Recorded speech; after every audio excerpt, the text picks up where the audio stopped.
Sanibona, and welcome back to enye video. Ngiyabonga kakhulu ukuthi ungene. Thank you very much. Siyakwamukela, so please do subscribe, like a video, share a video as well. Mangaba ka subscribe yenza njalo ngiyacela, and yami bengathanda sikhulumeni ngobaba Mr. Brian Mogotsi. Okay, siyazi ukuthi igama elithi Brian Mogotsi nowadays is very popular, especially about ubudlelwane bakhe mhlambe no nongqongqoshe amaphoyisa osamisiwe ubaba uSenzo Mchunu. Kuthiwa there is a lot that is happening between bona ke, including ubhuti wabo uVusumuzi Khedimatlala. There's just a whole lot.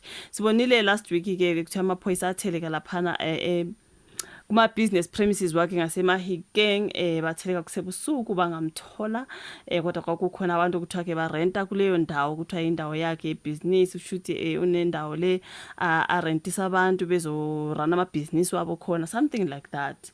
So kuthi amaphoyisa akatheleka lapha isuka ku KZN, allegedly atheleka lapha ke befunana noBrian Mogotsi bezokwenza ke i-search and seizure le sayibona yenzeka ke kubaba uSibiya, right? So this time around they were raiding kaBrian Mogotsi. Simbonile senza ama interviews. Hey, uyamazi uBrian Mogotsi, he can talk, this man.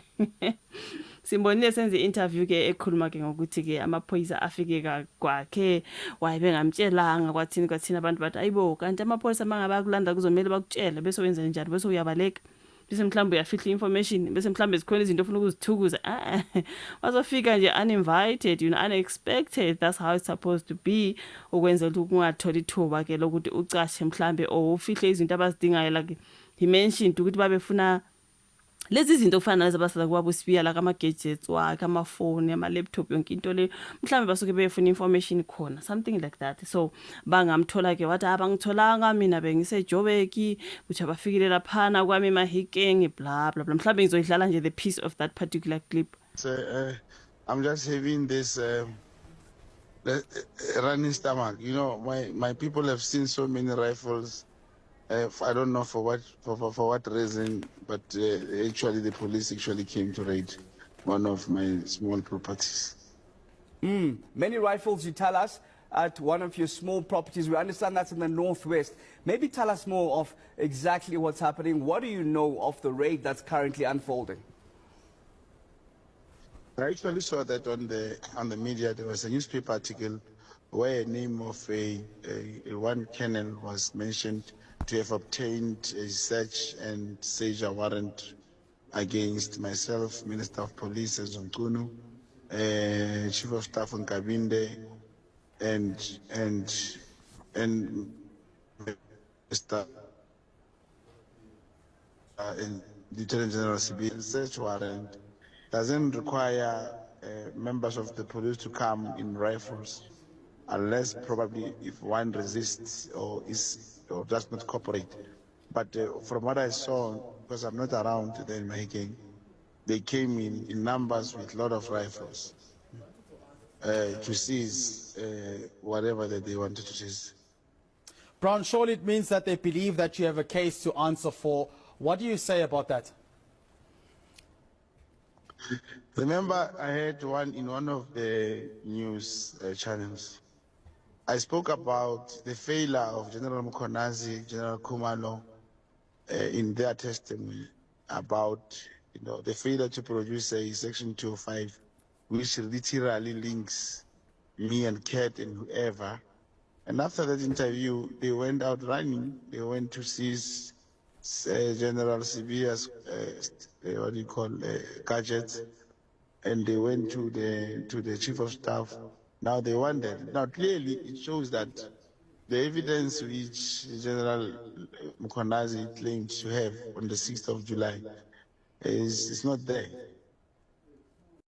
So kulolu daba bekhuluma ukuthi usomabhizinisi kosematheni kulezi insuku umnumzana uBrian Mogotsi usesabise ngokudalula amagama abantu abakixabezwa ke ngemali ngusomathenda oqiqe enkantolo ngecala lokuzama ukubulala uVusumuzi Khedimatlala. So ke njengoba yena eblenywa ke ngokuthi ubethola imali lapha na kuVusumuzi Khedimatlala iyosebenza kuma ANC what uthi uye usabisa ngokudalula amagama abantu ababethola imali nabo kumatlala so singazi ukuthi those are politicians or what. Umkhotsi kusola ke ngokuba ubhululu kaNgqongqoshe osamisiwe umnumzana Senzo Mchunu ukhonjwa ngenjumbani ngokufuna imali kumatlala ukuze kuxhaswe imibhiyozo ye-ANC. Ubhalela ephepheni uSoleza uthinteka ke uxambukeleni emsebenzini yamaphoyisa ophiko le-South African Police Service. Igama likaMkhotsi lithinteke kaningi ubufakazini obethulwa ke kwikhomishini kaMadlanga nasekhomitini laseParliament osolwa ke nangokuba ke impimpi yamaphoyisa. Sibonile mabembuza laphana ukuthi are you the police informant? Wathi no, I'm not. Uphika konke bafethu. Ngolosine kamaphoyisa agasele emabhizinisini kaMkhozi ase-North West okhulumela amaphoyisa ke kuzwelonke uAtlenda Mathe uqinisekisile ukuvakashelwa kwamabhizinisi kaMkhozi ngenhloso ke yokuphenya ngosekudingidwe kwikomiti eParliament nakwikhomishini kaMadlanga. So ekhuluma ke esegoli uMkhosi uthe ubengekho ezakhiweni zakhe ngesikhathi kutheleka abakwaSidlodlo kodwa uthembise ukuzinikela emaphoyiseni aseSandton egoli ngolesihlanu. So uthe usemagage ngokwethula kubufakazi kwikhomishini kaMadlanga waxwayisa ngokuthi ke uzodedela amagama asebeke bahlomula kumatlala. Akafuna ukufe i1 baba uBrian Mokhosi. He's not going down alone. Mangabe kathola imali kumatlala uyabazi nebakade bethola imali kumatlala uthi manje ke hayi uzovele ke anikezane ngamagama labo bantu ke angazi yo. Kweminye imsakazo ngathi uma ukhet akwazi ukuxhasa ke uthini ngathi uma ukhet akwazi ukuxhasa engqongqothela iNC iJanuary 8 ngo100,000 rands awucabanga ukuthi wangitshela ukuthi ngoba nabanye aseke wabanikeza imali uMkhotsi loyo manje sekungathi konke nje kungoBrian Mkhotsi futhi bakhuluma ngo138,000 weJanuary 8 kuningi okuzayo. Yebo khona kuningi okuzayo ngesonto lokuqala noma lesibili ngizobe ngikwikhomishini kaMadlanga ngibeke uhlangothi lwami kuzokhala amadoda uMkhotsi ke loyo. So asiwazi yapha amadoda ke azwa embarrasa laphana azokhala Nkosi yami. Ayi kodwa lo baba uthi uBrian Mkhotsi kuningi ngaye you guys. Uthi kuzokhala amadoda ke laphana mangabe sebahlaza ke laba bathola imali kumatlala njengaye nje. Uthiwa ke buzwa ke ngobudlelwane bakhe bamanje nomatlala uMkhotsi unxuse ukuba baqale bezwe olunye uhlangothi likaMatlala kuqala.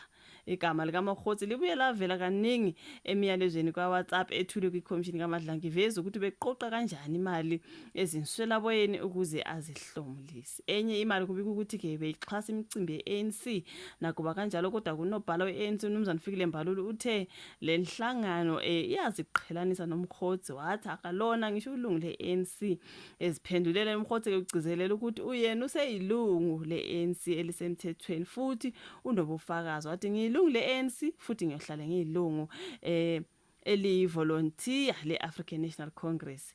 Yize esho kanje uMkhotsi kodwa uMbalula uthi ubulungu bukaMkhotsi kwi-ANC sebaphelelwa isikhathi. uMkhotsi uthe uMbalula usenga ezimithiyo ngalokho akusho sabona ke ethi this is not a Mbalula Congress, this is ANC and African National Congress. So kuningi asazi ke ukuthi ngabo banamagama kazokhuluma ngawo. Siyacabanga ukuthi kuthiwa wabhalela incwadi ukuthi akeze lapha nekhomishini kaMadlanga wasethi udinga isikhathi sokuphendula.